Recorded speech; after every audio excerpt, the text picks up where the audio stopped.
একজন মহিলা এন্তেকাল হইতেছে, কলেমা তো পড়লেই তারপরে দিয়া আরবিতে জানি কি পড়তেছে কতগুলো, সবাই অবাক। ইমাম সাহেবকে ডাইকা আনলো, হুজুর একটু শুনেন তো সে আরবি দিয়া কি পড়তেছে। ইমাম সাহেব জিজ্ঞাসা করে, এই মহিলা কি সারা রাত্রে খুব তাহাজ্জুদ পড়তো? বলে না। বলে তাহলে কি বেশি বেশি কোরআন শরীফ তেলাওয়াত করতো? বলে কোরআন শরীফ পড়তেই জানে না।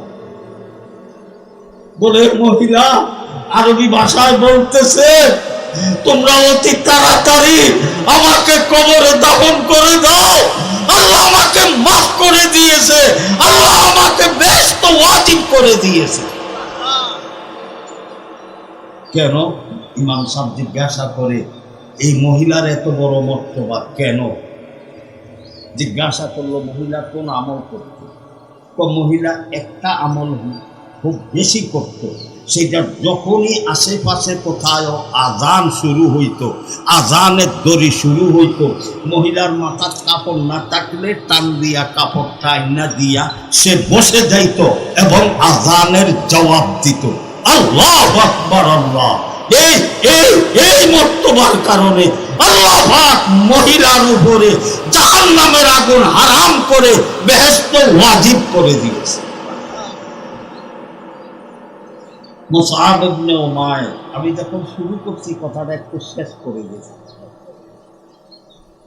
আল্লাহু আল্লাহ। মুসআব ইবনে উমাইর, ও ভাইরা আমার, উহুদের যুদ্ধের কলেমার জানটা, মুহাজিরদের কলেমার জানটা মুসআব ইবনে উমাইরের হাতে দিয়েছে আল্লাহর হাবিব। ডান হাতে কলেমার জানটা। কাফেরের সবচেয়ে বড় দৃষ্টি হয়েছে কলেমার জানটার প্রতি। কলেমার জানটাকে যদি নিয়ে যাইতে পারে তারা কামিয়াব। হযরত মুসআব ইবনে উমাইরের উপরে এই আব্দুল্লাহ বিন কামিয়া, সে 2 বছর আগে তার ঘোড়া পালতেছে আর ঘোড়াকে যুদ্ধের ট্রেনিং দিচ্ছে, আর এই জালেম বলে এই ঘোড়ায় চড়ে আমি মুহাম্মদুর রাসূলুল্লাহকে খতম করব, মুহাম্মদুর রাসূলুল্লাহকে হত্যা করব, মুহাম্মদুর রাসূলুল্লাহকে দুনিয়া থেকে চিরবিদায় করব। কে? আব্দুল্লাহ বিন উমাইর। আল্লাহ। এবং সে ইস্পাতের তলোয়ার যে বানাইতে পারে, হাজার হাজার টাকা খরচ করে ইস্পাতের তলোয়ার বানাইছে আর বলে এই তলোয়ার স্পেশাল থাকবে, এটা একমাত্র ব্যবহার হবে সুযোগ আসলে মুহাম্মদুর রাসূলুল্লাহর দেহ বলিতে। जहाँ कहा दिया गरमा गरमा गए हुए, वो जहाँ कहा दिया लरमा लरमा गए हुए। आके ओसा शरफ सहाबत याफ्ता मदह हकरा बेगुमा शाया सुदर लसरत हक रसूल लस करदा मरहमा गोई फजीलत बुरदा। আপনার হাবিব সাল্লাল্লাহু আলাইহি ওয়াসাল্লামের প্রেম ভালোবাসা মহব্বত দিয়ে এই মুমিনের কলবগুলো আপনি পরিপূর্ণ করে দেন। বাইরামা মুসআব ইবনে উমাইরের হাতে আল্লাহর হাবিব কলেমার ঘণ্টা দিল, যেই কলেমাতে লেখা লা ইলাহা ইল্লাল্লাহু মুহাম্মাদুর রাসূলুল্লাহ। আল্লাহর নাম আছে না? না আছে। আল্লাহর হাবিবের নাম আছে না? না আছে।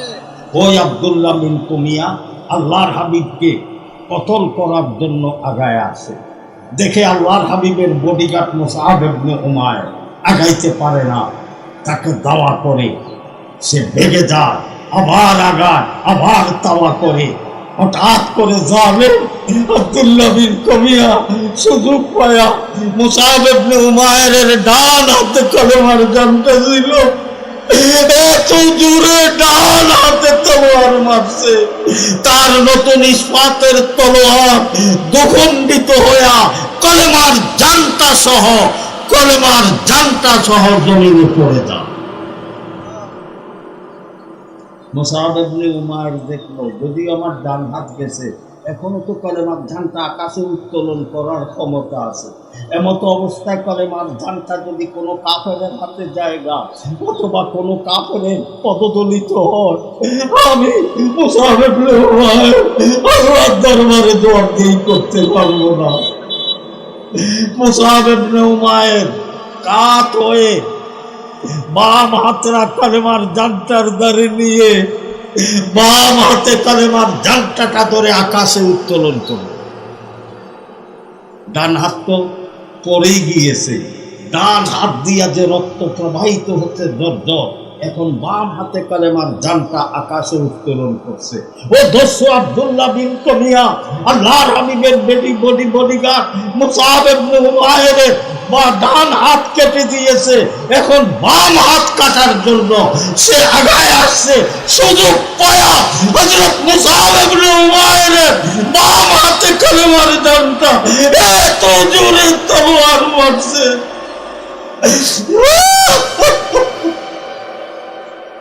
বাম হাত কানা সম্পূর্ণ দ্বিগুণিত হইয়া কলেমার জানটা জমিনে পড়ে গেল।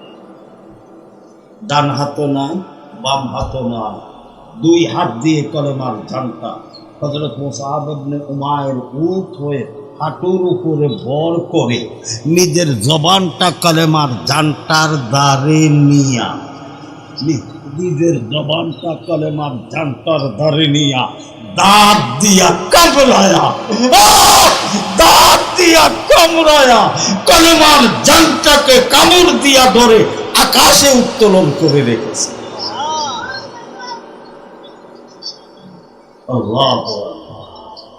আল্লাহর হাবিব সাল্লাল্লাহু আলাইহি ওয়াসাল্লাম কলিজার টুকরা মুসাব ইবনে উমাইরের দিকে তাকায়া দেখে দুই হাত দিয়ে জর রক্ত প্রবাহিত হচ্ছে, দাঁত দিয়া কামড়ায়া কলেমার জানটা আকাশে উত্তোলন করে রেখেছে। আল্লাহর হাবিব মুসাবের দিকে তাকায়, তার হাতে দুই হাতে দিয়া রক্ত প্রবাহিত হচ্ছে। তার দুঃখ দেখে আল্লাহর হাবিব সহ্য করতে পারে না, চেহারা ফিরাই ফেলে। আবার মনে মানে না মুসাব আছে না শাহাদাতের শরবত পান করেছে। আবার মুসাবের দিকে তাকায়, দেখে মুসাব আছে, কলেমার জানটা কামড়ায়া ধরে আকাশে উত্তোলন করে রাখছে। ডান হাত বাম হাত দিয়া জোর রক্ত প্রবাহিত হচ্ছে। আল্লাহর হাবিব সাল্লাল্লাহু আলাইহি ওয়াসাল্লাম মুসআবকে সম্বোধন করে বলে, হে মুসআব, হে মুসআব, হে মুসআব, আমি মুহাম্মদুর রাসূলুল্লাহ সাল্লাল্লাহু আলাইহি ওয়াসাল্লাম সচক্ষে দেখতেছি লক্ষ লক্ষ লক্ষ ফেরেশতা বেহেশতের থেকে বেহেশতের সরু সামান নিয়া দলে দলে লক্ষ লক্ষ ফেরেশতা আসতেছে, তোমার দিকে আসতেছে, তোমাকে অভ্যর্থনা জানায়া বেহেশতে নিয়ে যাওয়ার জন্য। ভাইরা আমার, আমি একটা সুন্নতের কথা আপনাদেরকে বলে শেষ করে দিচ্ছি। আমরা সবাই ওযু করি না ওযু করি না ওযু করার সময় আপনি আল্লাহ ক্বালা রাসূলুল্লাহ মান তাওয়াজ্জা ওয়া যাকারা ইসমাল্লাহ কানা তাহুরান লিবাদনিহি, আপনি ওযু করার সময় যদি এই দোয়াটা পড়েন, বিসমিল্লাহি ওয়াল হামদুলিল্লাহ পড়েন, সবাই আরো জোরে পড়েন না, বিসমিল্লাহি ওয়াল হামদুলিল্লাহ, বিসমিল্লাহি এটা পড়িয়া যদি আপনি ওযুটা করেন, আপনার মাথার তালু থেকে পায়ের তালু পর্যন্ত আপনার দেহ বডিতে যত লক্ষ যত কোটি সগীরা গুনাহ আছে আল্লাহ মাফ করে দিবে। মনে থাকবে ইনশাআল্লাহ। ওযু করবার সময় যদি কি করেন আপনি, বিসমিল্লাহ আলহামদুলিল্লাহ করিয়া যদি ওযু করেন, আপনার মাথার তালু থেকে পায়ের তালু সমস্ত শরীরে যত সগীরা গুনাহ আছে আল্লাহ মাফ করে দিবে। রাজি আছি ইনশাআল্লাহ? কে কে রাজি আছে? আল্লাহ তুমি কবুল করে নাও। তারপরে ওযুটা শেষ হওয়ার পরে আমি বলি নাই, আল্লাহর হাবিব সাল্লাল্লাহু আলাইহি ওয়াসাল্লাম ইরশাদ করে, আপনি যদি পড়েন আশহাদু আল্লা ইলাহা ইল্লাল্লাহু ওয়াহদাহু লা শারীকা লাহু ওয়া আশহাদু আন্না মুহাম্মাদান আবদুহু ওয়া রাসূলুহু। এটা কি বলা হয়? কালেমায়ে শাহাদাত। সবাই জানেন না? ওযু করার পরে যদি আপনি কালেমায়ে শাহাদাত করেন, কি পড়েন? কালেমায়ে শাহাদাত। কালেমায়ে শাহাদাতটা পড়ার পরে ছোট্ট একটা দোয়া, আল্লাহুম্মা জাআলনি মিনাত তাওয়াবিনা ওয়াজআলনি মিনাল মুতাতাহহিরিন। এই দোয়াটা জানেন না অনেকে? এই দোয়াটা যদি পড়ে, আমি বলি না, আল্লাহর হাবিব বলে, ওযু করার পরে কালেমায়ে শাহাদাত পড়িয়া এই দোয়াটা যদি আপনি পড়েন, আপনার পায়ের তালু থেকে নিয়ে মাথার তালু পর্যন্ত আপনার দেহবদিতে যত হাজার নয়, যত লাখ নয়, যত কোটি কোটি কোটি কোটি কোটি কবিরা গুনাহ আছে, কালেমায়ে শাহাদাত আর এই দোয়াটা পড়ার দ্বারাতে আল্লাহ সব গুনাহ মাফ করে দিবে। দেখছেন নি অবস্থা? রাজি আছে ইনশাআল্লাহ? কে কে রাজি আছে? আল্লাহ তুমি কবুল ও মঞ্জুর করে নাও।